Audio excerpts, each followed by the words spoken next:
নমস্কার বন্ধুরা, আমি রাজশ্রী চলে এসেছি আবার একটা নতুন ভিডিও নিয়ে। আগের দিন পুজোর সকালবেলাটা আপনাদের সঙ্গে শেয়ার করেছিলাম। তো সেই দিন আমি বলেছিলাম যে পুজো কিভাবে করব পরের ভিডিওটুকু আপনাদের সামনে নিয়ে আসব। তো চলুন ভিডিওটা তাহলে দেখতে থাকুন। আমাদের বাড়িতে আজকে বাস্তি পুজো। তো বাস্তি পুজোর ওখানে আমাদের কোনো ঠাকুরের কোনো মূর্তি বসানো হয় না। এখানে একটা গাছকে আমরা পুজো করি। গাছটার নাম কি? জিয়া গাছ বলে আমাদের এটাকে। তো জিয়া গাছটাকে মাটির একটা মন্দিরের মতন বানিয়ে গাছটাকে আমরা ফুল দিয়ে সাজিয়ে নিয়েছি। তো প্রসাদগুলো আমি এখানে বনিয়ে নিলাম, তারপরে চলে এলাম কাকিমাদের বাড়ির এখানে। তো ঠাকুরমশাই কাকিমাদের পুজোটা সেরে নিচ্ছে, এরপরে আমাদের এখানে পুজোটা সেরে নেবেন। তো আমরা পুজোর ওখানে বসে আছি, আমার শাশুড়ি মাও আছে আমার কাছে, সব দেখিয়ে দিচ্ছে আমাকে আর ঠাকুরমশাই যেভাবে বলছে।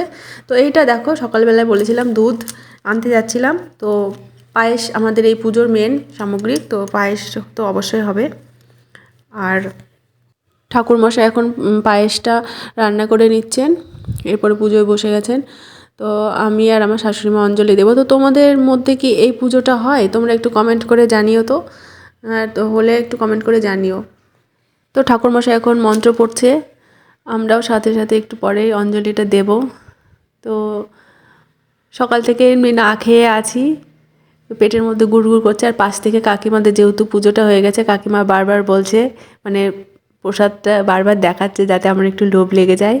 তো কি করা যাবে, আমার পুজোটা এখনও শেষ হয়নি। পুজোটা শেষ হলে অবশ্যই কাকিমাদের বাড়ির প্রসাদও খেতে হবে আমাকে, কারণ আমার জন্য রেখে দিচ্ছে আর সেটা বারবার দেখাচ্ছে, আমাকে ডিস্টার্ব করছে। তো চলো, পুজোটা শেষের দিকে, ভিডিওটা অনেকটা বড় হয়ে যাবে বলে আমি একটু স্পিডটা দিয়ে দিয়েছিলাম। তো পুজোটা শেষ হয়ে গেল, আমরা সবাই ঠাকুরমশাইকে প্রণাম করে নিলাম, বাস্তি মাকেও প্রণাম করে নিলাম। এরপরে প্রসাদ খাওয়ার পালা।